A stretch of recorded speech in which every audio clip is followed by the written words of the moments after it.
नमस्कार दोस्तों, अनमोल ICS academy के यूट्यूब चैनल पर आपका स्वागत है। आज हम ताउते तूफान के बारे में चर्चा करेंगे, जिसने इस टाइम पे पूरे इंडिया पे बहुत ही ज़्यादा तबाही मचा रखी है। और ऐसा बताया जाता है कि 2021 का ये तूफान अपने आप में एक रिकॉर्ड बनाएगा। इतनी ज़्यादा ये जन धन की हानि करेगा कि ये अपने आप में एक उदाहरण पेश करेगा।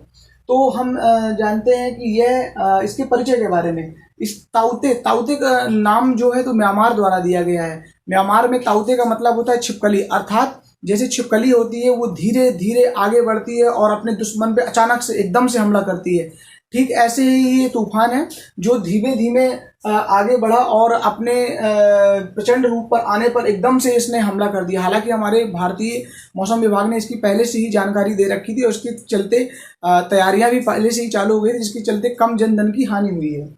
अब ये कैसे बनते हैं, ये एक मजेदार फैक्ट है और ये हम सभी लोगों को जरूर जानना चाहिए कि आखिरकार ये तूफान, ये चक्रवात बनते कैसे हैं, इनको चक्रवात क्यों कहा जाता है। तो ये मैं बड़े ही सिंपल मेथड में आपको समझाने का प्रयास करूंगा। क्या होता है, जैसे कि धीमे धीमे गर्मी बढ़ती जाती है, धीमे धीमे पृथ्वी का तापमान बढ़ने लगता है, तो वैसे वैसे ही जो समुद्र होता है, तो समुद्र के का जो जल होता है वो भी गर्म होने लगता है।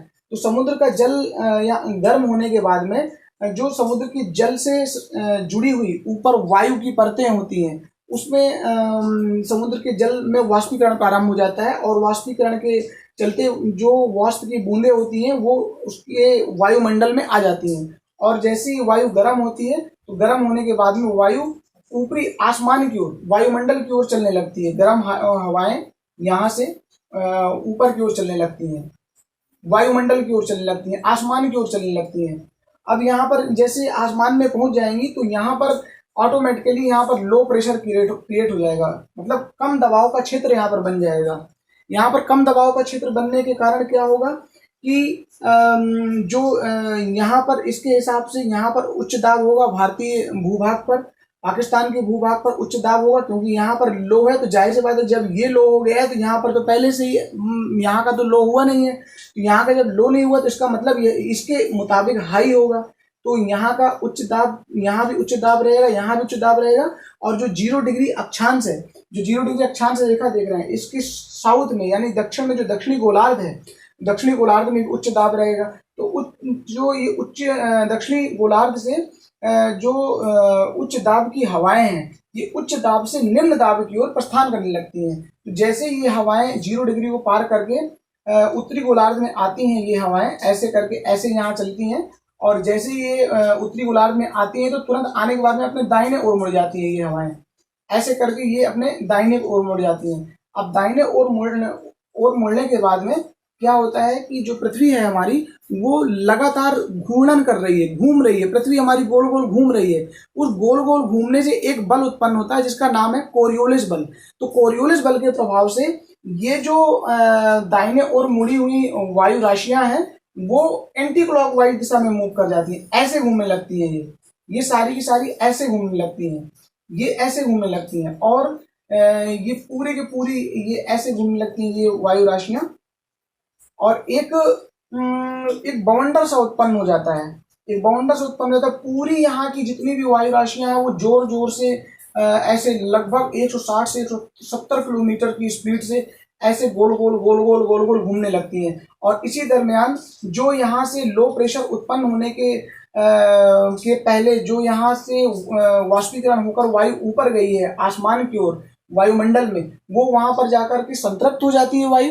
और संतृप्त होने के बाद में, सैचुरेट होने के बाद में, उससे हीट निकल करके बाह्य वायुमंडल में चली जाती है और उसमें केवल बचती है वाष्प की बूंदें, जो कि संघनन होकर के और संतृप्त होकर के और जल की बूंदों के रूप में कन्वर्ट हो जाती हैं और बारिश का निर्माण करती हैं। तो इस दरमियान जब ये गोल गोल खूब जोर से यहाँ पर हवा घूम रही होती है, वायु जोर जोर से घूम रही होती है एंटी क्लॉकवाइज, उसी दरमियान जोर की बारिश भी ऊपर से होने लगती है, क्योंकि वो जो हमारे यहाँ से गर्म होकर के वायु राशि ऊपर आसमान में गई हुई है, आकाश में गई हुई है, वायुमंडल में गई हुई है, वो यहाँ संतृप्त हो जाती है और उससे हीट निकल करके बाह्य वायुमंडल में चली जाती है। और संतृप्त होने के बाद में वो जो जल की बूंदें वर्षा के रूप में आने लगती हैं। अब यहाँ पर नीचे खूब जोर जोर से तूफान मचा हुआ है और चक्रवात चल रहे हैं हजारों सैकड़ों किलोमीटर की दूरी में, इस त्रिज्या में, और गोल गोल घूम रहे हैं। ऊपर से बारिश भी हो रही है, इसी दरमियान बिजली भी कड़कने की शिकायतें आ सकती हैं। तो ये जैसे ही चक्रवात गोल गोल घूम करके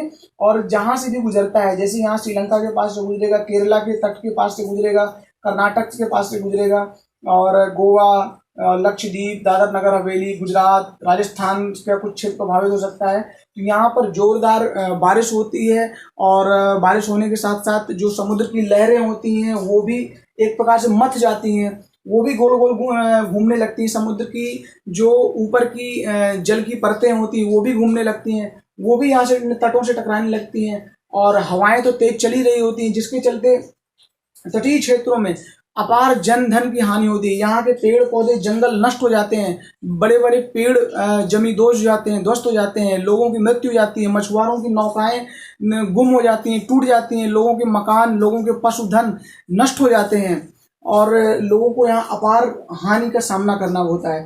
अब प्रश्न ये उठता है कि ये खत्म कब होगा? ये खत्म तब होगा जब यहाँ का लो प्रेशर और यहाँ का हाई प्रेशर, ये हाई प्रेशर HP, यहाँ के निम्न ताप क्षेत्र और उच्च ताप क्षेत्र दोनों में समानता स्थापित हो जाती है।